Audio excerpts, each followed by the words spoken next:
Well, you have this new book out, The Mind Body Intelligence, a guide to nurturing compassion inside and out. So, my first question to you has to be, what is mind body intelligence?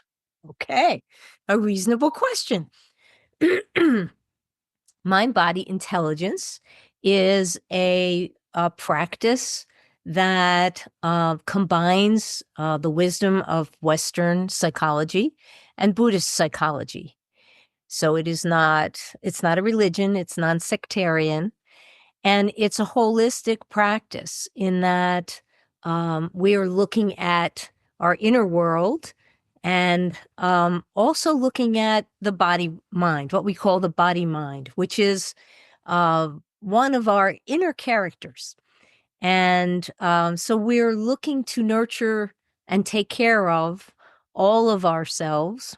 And through meditation practices, through qigong, and yoga, and overall kindness and compassion for ourselves, which then bubbles up and flows out into the world as more compassion for others as well.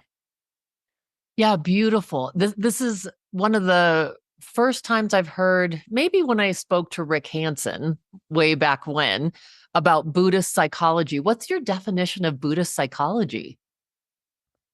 Ah, so Buddhist psychology is actually based on the wisdom of the Buddha, and talks about how the mind works, and in ways that we don't in the West.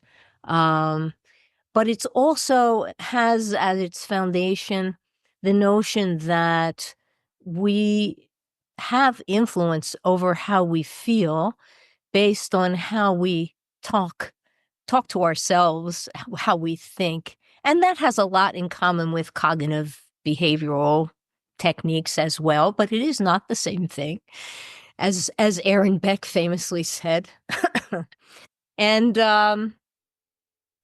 so for example, it's based on the Four Noble Truths, which really basically say that if you suffer, most of your suffering is due to how you are thinking about and dealing with your suffering, as opposed to the actual event. And the phrase "the first noble truth" is often translated as "life is suffering," but that is not correct. The first noble truth says that in life there is discomfort. And we can define discomfort as things that don't go our way, which is a lot of things that happen throughout the day. And so, how we encounter that and how we work with that is what allows us to reduce our suffering and increase our happiness in our lives.